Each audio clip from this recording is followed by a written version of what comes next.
मैं प्रयाग न्यूज़ के लिए सूरज कुकरेती और इस समय महेंद्र दलीप सिंह रावत जो विधायक लंचडाउन हैं और विगत 2 दशक से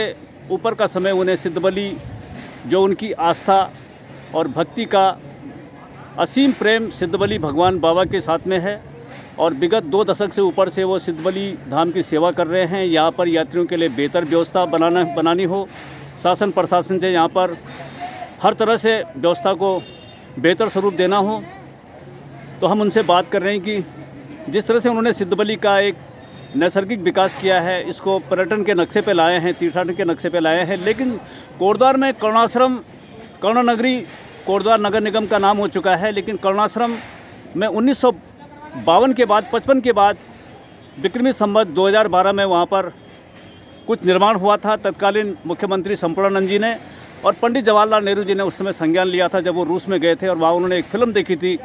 भरत पर, और वहाँ के लोगों ने कहा था कि आपके यहाँ ये जगह कहाँ, कौन सी जगह में है, कौन से प्रदेश में है। तो इस पर लेकिन 1955 के बाद करुणाश्रम पर किसी ने निगाह नहीं देखी और हमारे बीच में विधायक महेंद्र दलीप सिंह रावत जी हैं, उन्हें भी तीसरा कार्यकाल ये विधायकी का जो है लंचडाउन से है। सर, आपने जिस तरह से ये सिद्धबली धाम को बहुत अच्छा स्वरूप दिया है, करुणाश्रम के बारे में आपका क्या कहना है और किस तरह से उसका विकास एक करुणाश्रम कॉरिडोर के रूप में किया जा सकता है? देखिए, करुणाश्रम एक ऐतिहासिक जगह है और भारत का पहचान उससे मिलती है। मैं समझता हूँ कि जिस तरह से वहाँ पर होना चाहिए था, प्रगति होनी चाहिए थी, एक शोभा स्थली बननी चाहिए थी, वो नहीं बन पाई है।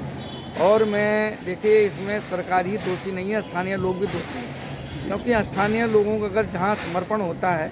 और जहाँ स्थानीय लोग जागरूक होते हैं वो स्थान निश्चित रूप से आगे बढ़ता है। तो मैं समझता हूँ कि वहाँ पर सरकार के साथ साथ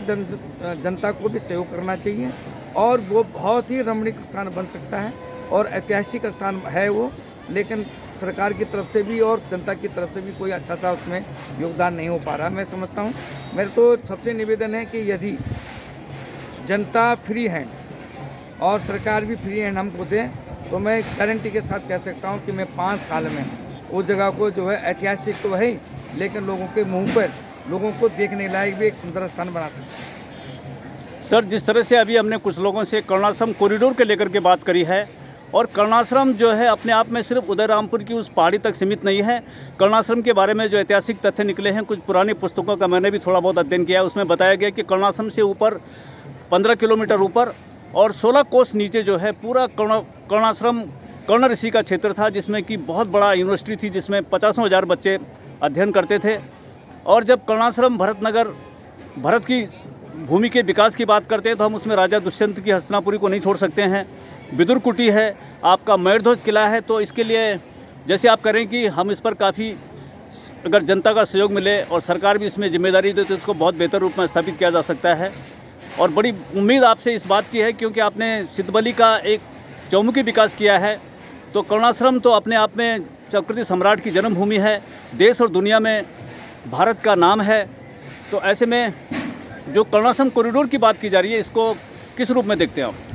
देखिए, करुणाश्रम कह रहा हूँ मैं कि बहुत अच्छा स्थान है, बहुत ऐतिहासिक है, जिसकी प्रामाणिकता भी साबित हुई है। मैं ये कह सकता हूँ कि बहुत अच्छा स्थान बनाया जा सकता था, लेकिन स्थानीय जनता का भी सहयोग चाहिए और पहले बल्कि स्थानीय जनता का ही सहयोग चाहिए। लेकिन जिस तरह से अपेक्षित है कि वहाँ के लोगों का सहयोग नहीं मिल पाता, जिस तरह से वहाँ की पावनता बनाने में सहयोग नहीं मिल पाता, तो मुझे मेरा निवेदन जनता से ये है कि पहले आप जागरूक हों तो सरकार तो बाध्य हो जाएगी आपके काम करने के लिए। इसलिए निश्चित रूप से सरकार और जनता के सहयोग से काम किया जा सकता है। लेकिन सर, जिस तरह से वहाँ पे एक महाविद्यालय चल रहा है जिसमें योग और संस्कृत का ज्ञान दिया जा रहा है, ये वहाँ पे योगीराज जो विश्वपाल जैन जी हैं, उन्होंने कहीं ना कहीं करुणाश्रम को जिंदा रखा है। और जो सरकार के द्वारा 3 दिवसीय वहाँ पे बसंत मेला किया जाता है, लेकिन 3 दिन के मेले के बाद फिर वहाँ पे सब भूल जाते हैं। तो इसको एक राज्य बनने के बाद उत्तराखंड के अंदर एक ऐसी धरोहर है करुणाश्रम, जिस तरह से हम कह सकते हैं कि अयोध्या पूर्वांचल के 10-12 जिलों को डेवलपमेंट की तरफ ले गया है और एक बहुत बड़ा तीर्थ वहाँ बन गया है। तो करुणाश्रम भी अपने आप में राजा भरत की, चक्रवर्ती सम्राट की जन्मभूमि है, कौरव पांडवों के पूर्वजों की और हम सभी के पूर्वजों की जो है भरत, उनका नाम सम्मान से लिया जाता है। तो इस पर किस तरह से मतलब जैसे इसमें हम जाति, धर्म, क्षेत्र को, तमाम चीज़ों को इग्नोर करते हुए इनसे ऊपर उठते हुए इसके विकास के लिए कार्य करें? हाँ, मैं यही कह रहा हूँ कि बहुत अच्छा ऐतिहासिक स्थान है, माला नदी के तट पर स्थित है और लेकिन वहाँ खंडर की स्थिति है, देखने लायक वहाँ कुछ नहीं है। तो मैं समझता हूँ कि वहाँ पर सरकार को भी ध्यान देना चाहिए और संस्कृति विभाग को विशेषकर ध्यान देना चाहिए और निश्चित रूप से जो कॉरिडोर की बात आप कर रहे हैं वो आपका पौखाल से नीचे जो माला नदी का उद्गम है वहाँ से लेकर आपका नजियाबाद हस्तिनापुर तक भी जो है यह स्थान को एक कॉरिडोर के रूप में बढ़ाया जा सकता है, बनाया जा सकता है। तो निश्चित रूप से अगर सरकार गंभीर रहे तो ये किया जा सकता है। ये थे हमारे साथ में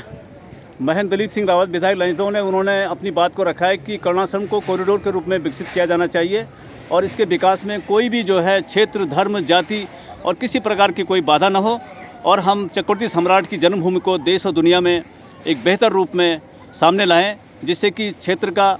और क्षेत्रीय नहीं पूरे पश्चिमी उत्तर प्रदेश सहित कोटद्वार घाटी से लेकर के सभी जगह का एक समुचित विकास संभव होगा। थैंक्स सर, आपका हमारे साथ